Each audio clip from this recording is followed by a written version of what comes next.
Yoki is just another unlucky guy who dies in a boring traffic accident and wakes up in a fantasy world as a demon. But instead of becoming a cool overlord, he ends up as a castle employee with zero career goals. Then, a hero's party storms in, and this so-called scary general forgets his job the second he sees the priestess Cecilia. One look at a cute girl, and the mighty demon turns into a full-time simp.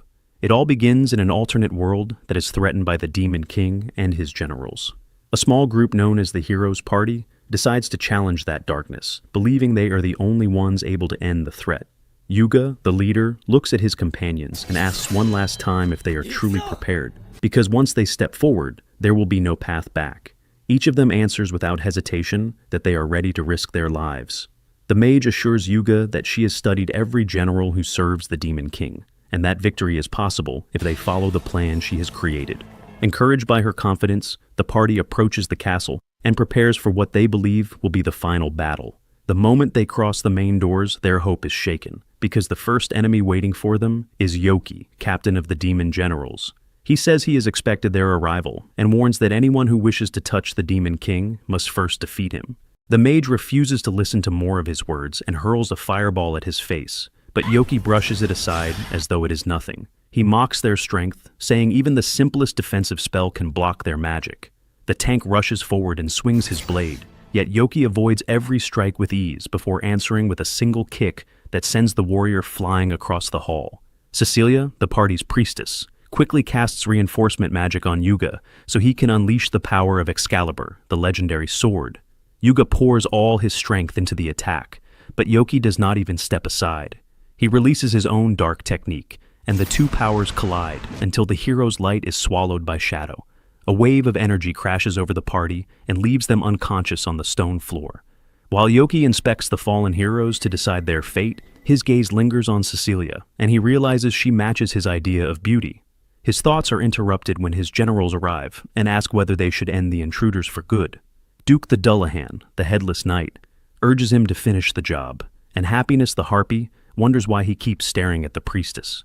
Yoki avoids the question and says killing them would be pointless.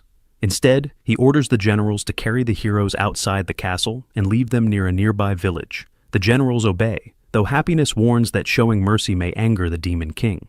Yoki pretends not to worry, yet before Cecilia is taken away, he silently bids her farewell. A month passes, and the heroes return again and again to attack the castle, but each attempt ends the same way, with Yoki defeating them and throwing them out alive. One day, the Demon King summons him to the throne room, where the minister mocks Yoki for failing to kill such weak opponents. Laughter spreads through the court, while Yoki keeps his head lowered and answers nothing. The Demon King then declares that if the heroes leave the castle alive one more time, the task will be handed to Yoki's subordinates instead. The threat troubles Yoki deeply because he knows his juniors cannot survive a battle with the heroes. He promises the Demon King that the next time the party enters the castle, they will not live to see another dawn. Later, alone in his quarters, he lies on his bed and wrestles with the decision he must make. He understands that the heroes possess enough power to defeat even the Demon King himself, and only his overwhelming abilities have kept them from victory. Still, he cannot allow them to face his subordinates, and he realizes the next encounter must end differently from all the others. A couple of weeks pass before the heroes' party enters the castle once again, and this time, Yoki decides the battle must end for good. He tells Yuga that the party should learn from its mistakes instead of returning every few weeks only to be defeated again. Yuga refuses to listen and rushes forward with Raven, the red-haired tank, and together they attempt to trap Yoki with an attack from two sides. Yoki moves faster than they expect, blocks both strikes, and answers with a purple blast of magic that forces them back. Before they can steady themselves, he fires a second blast that slams them into the wall. Cecilia runs to heal Yuga and Raven, while Mikana stays behind to hold Yoki in place and buy time. Mikana releases a spell that Yoki blocks, but she follows it with a curved fire attack that explodes a moment later and catches him off guard. The explosion has little effect because his power is far beyond that of a normal general, and Mikana wonders how anyone can be this strong. Even so, her effort allows Cecilia's enough time to restore the two warriors so they can stand again.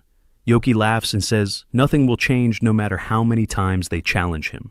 Yuga grips Excalibur, gathers all his energy into the blade, and charges for a final strike. But when the smoke clears, Yoki remains untouched and asks if they finally understand they cannot defeat him. Yuga steps back, yet refuses to give up, saying they must defeat the Demon King at any cost. To everyone's surprise, Yoki offers to let them pass to the throne room if they leave Cecilia behind. Yuga rejects the idea at once, but Makana argues that the life of one priestess cannot outweigh the lives of millions. Cecilia herself speaks and tells her companions to go on without her, and Yuga promises he will return for her as soon as the Demon King is defeated. The party moves through the gate, leaving Cecilia alone with Yoki. In the silent hall, Yoki feels awkward and asks how she is, but Cecilia remains tense and declares she will fight even if she has no chance of winning. She fires a spell that Yoki blocks, and he quickly tells her to calm down because he has no intention of harming her. Confused, she demands to know why he kept her behind. Yoki gathers his courage and admits he has liked her since the first day he saw her and wishes to go on a date with her. Cecilia is shocked and can only apologize, and Yoki understands the rejection. He sinks to the ground, saying there is no reason for him to live, while Cecilia wonders if this is another trick. She reminds him that demons are supposed to be heartless, yet Yoki answers that he is not truly a demon. He explains that he was once a human in another world and was reincarnated here as a demon under the Demon King's rule. The party could not defeat him because his power is far beyond anyone else, and he is only allowed to leave the castle to attack human villages, something he hates because he still feels human inside. Cecilia asks why he does not simply kill the Demon King and live freely, and Yoki replies that if he did, the demons would crown him as the next ruler, a fate he does not want. Cecilia then tells him to abandon the demon life and return to the human world to live normally, and her words awaken hope in his heart, so he decides to accept her suggestion. On that same day, the heroes' party defeats the Demon King, and the royal capital holds a grand celebration where Yuga and his companions are honored by the king. Yoki watches from outside the city, breaks off his horns to look more human, buys ordinary clothes, and heads to the Adventurers Guild to begin a new life. The guild hall is almost empty except for a tired receptionist named Seek, who complains about working during the holiday. Yoki asks to register as an adventurer, and Seek sighs but prepares the documents, hands him an adventurer card, and warns him not to lose it because replacing it is troublesome. Weeks pass as Yoki completes quest after quest and rises from F rank to D rank faster than anyone in memory, becoming the main topic of the guild. Seek questions how a newcomer can advance so quickly, but Yoki only smiles and submits more requests. One day Cecilia appears suddenly and asks to speak with him alone. She brings him to her home and urges him to leave the guild, explaining that, with the Demon King gone, nations are struggling for power and trying to recruit strong adventurers for their own armies. She fears that if Yoki continues to stand out, some country will attempt to control him, and his strength would be as dangerous as a living weapon. Yoki promises to act more quietly from now on. At that moment, Celia, Cecilia's mother, calls them inside and tells Yoki that many marriage proposals have arrived for her daughter, including one from Yuga, the hero. Yoki grows angry and complains loudly until Cecilia tells him to be quiet and says she has already rejected every offer. Hearing this, Yoki faces Celia and declares that although Cecilia refused him once, he will work hard as an adventurer, build a proper life, and ask for her hand again when he is worthy. Celia seems satisfied and leaves them alone. Yoki then says goodbye to Cecilia and returns to his small home, waiting for the day he can stand before her once more and ask for a different answer. A couple of days pass, and Yoki accepts a new quest to defeat a chimera that has been attacking villagers without reason. Seek tells him the job may take a week or even longer. Yet when Yoki reaches the deep jungle and meets the monster, he realizes the task is simpler than expected.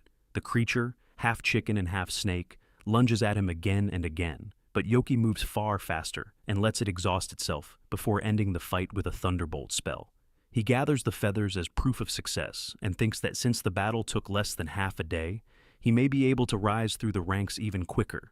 Before he can leave the forest, he senses danger, and a knight bursts from the bushes aiming a blade at his throat.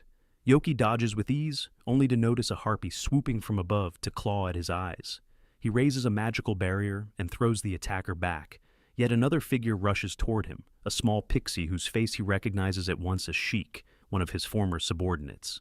Yoki calls his name, saying it is truly him despite his new appearance, and Sheik halts in surprise. A moment later, Duke the Dullahan and Happiness the Harpy reveal themselves from hiding, stunned to see their captain alive when they believed he had perished with the Demon King. Yoki tells them he is glad they are safe, but Duke angrily asks why he vanished after the Empire fell, explaining that they searched everywhere and feared the worst. Duke also notices that Yoki no longer has horns or wings and looks human, and he demands to know what happened. Yoki orders him to calm down and explains briefly that he confessed his feelings to Cecilia from the hero's party, was rejected, and chose to live as a human adventurer.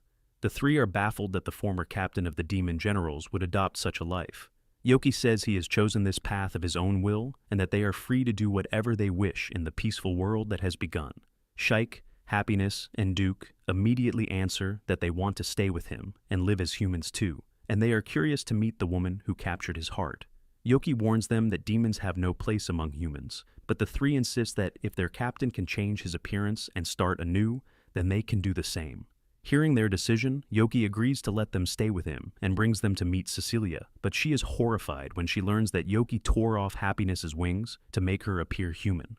Cecilia scolds him for acting without thinking, saying that even if he wanted the harpy to blend in, ripping away her wings must have caused terrible pain. Happiness clings to Cecilia and murmurs that she is kind, and Duke and Shaik watch with admiration, even clapping for her gentle heart. After the commotion settles, they all go inside the mansion for tea, and Cecilia asks Duke if it is true that they once served under Yoki. Duke explains calmly that he is a Dullahan, Happiness is a harpy, and Shaik is a pixie, and that all of them are humanoid beings rather than pure demons. Yoki is surprised to hear Duke speaking so openly, because in the past, he was almost silent. Duke admits that his quiet nature was because of Yoki himself, recalling how, when Yoki first arrived as their captain, he hated him. Yoki had been a withdrawn figure who avoided conversation, ignored orders from his superior Misaki, and showed no respect for the demon hierarchy. Duke once decided to discipline the new captain by force, yet Yoki defeated him with overwhelming strength, and that defeat planted respect in Duke's heart. Cecilia remarks that the three now seem to care deeply for their captain, and Duke agrees that their bond grew over time. While they talk, Yoki notices that Happiness and Shiki have gone silent and begins to search for them, worrying about the danger if anyone discovers that Cecilia is sheltering demons. They soon find Sheik asleep in the lap of Celia, who says the little pixie ran around the garden until he tired himself out. Yoki apologizes and explains that Shike is his friend and does not understand human manners, but Celia only smiles and answers that she loves children and does not mind at all. Yoki then asks about Happiness, and Celia says that headmaid Sophia took the girl inside the mansion. Everyone rushes back, afraid the harpy might panic, but they discover her standing quietly in a maid uniform that Sophia has given her. Sophia proudly introduces the newcomer as a new maid named Happiness, yet Cecilia quickly explains that she is the companion of Yoki. Sophia apologizes for the confusion, saying she expected another recruit that day. Yoki tells Happiness to change back, but she insists that she wants to work and asks Sophia if she may stay as a servant. Sophia smiles warmly and replies that she will show her the servants' quarters and teach her everything she needs to know. In the evening, Yoki prepares to leave with Duke and Shaik, while Happiness remains behind in the mansion. Shaik rubs his sleepy eyes and mutters that the harpy is lucky to stay in such a grand place. Cecilia tells them they may visit any time, and Celia, her mother, quietly takes Yoki aside to speak with him. She explains that Cecilia has been burdened with work and has not rested properly, so she plans to give her a holiday tomorrow and asks Yoki to take her out on a date. The next morning, Yoki waits eagerly at the city square, and soon Cecilia arrives in a beautiful wagon pulled by two griffins. She steps down, dressed like an ordinary girl with thick glasses, yet her simple appearance only makes her more charming in Yoki's eyes. He takes her hand and they wander through the lively streets. Cecilia shows delight in every small thing she sees, stopping at a cake shop and asking if they can return later for tea. They continue through the town, playing with cats and trying on dresses, and Yoki plans to buy her a small gift to remember the day. Their peaceful outing is interrupted when Yuga and Mikana appear nearby, also dressed in civilian clothes. Yuga rushes to Cecilia and begins speaking to her as if Yoki is not even there, inviting her to join them. Cecilia politely answers that she is already spending the day with a friend, and only then does Yuga notice Yoki. He casually says Yoki may come along if he wishes and leads Cecilia into a gift shop, leaving Mikana and Yoki outside. Mikana mutters that she hopes Cecilia falls for a commoner like him, and Yoki first feels encouraged until he realizes the words were meant as an insult towards Cecilia. He understands that Mikana's nature is far from kind. Inside the shop, Yuga continues to talk boldly to Cecilia, despite her earlier refusal of his marriage proposal, and Yoki decides he will not step aside. He enters and chooses a delicate necklace, asking Cecilia if she likes it, and she blushes and says it is beautiful. Yuga suddenly pushes forward holding an expensive emerald tiara and removes Cecilia's hat to place it on her head. Her glasses drop to the floor, and the crowd instantly recognizes her as the famous priestess, along with Yuga and Mikena. People swarm around them, and Yoki is left alone, unable to reach her. While searching through the chaos, he meets Raven, who is surrounded by excited girls. Yoki distracts them and pulls Raven into a quiet alley to free him. He notices Raven's soft, almost girlish voice and feels surprised. Yet Raven stops him and shyly asks if they can be friends because others often mock the way he speaks. Yoki agrees before hurrying off again to find Cecilia. He finally spots her still in disguise, helping a small boy who lost his mother in the crowd, and Yoki joins the search despite suggesting she return home. Cecilia refuses to leave the child, and they continue looking together. The following morning, Yoki visits the mansion, and Celia greets him with worry, saying Cecilia collapsed from exhaustion after the previous day. Yoki apologizes for failing to protect her, but Celia assures him the blame lies with Yuga, who even forced his way into the house, claiming he would care for Cecilia until headmaid Sophia threw him out. Celia allows Yoki to see her daughter, and he finds Cecilia's resting in bed. They speak about the madness of the festival, and Cecilia asks him to take her out again on her next free day, which fills Yoki with joy. His excitement makes her laugh until she coughs, and Sophia angrily drives him from the room. On his way home, Yoki meets Raven again, who seeks advice about confessing to a kind girl he loves but feels insecure because of his voice. Yoki encourages him to be brave and speak from the heart, and Raven thanks him before walking towards Cecilia's house, making Yoki realize in horror that the girl Raven loves is Cecilia herself. And that is it for today. If you enjoyed this recap, please subscribe to the channel, hit the like button, and feel free to write whatever you want in the comments section. Thank you for watching.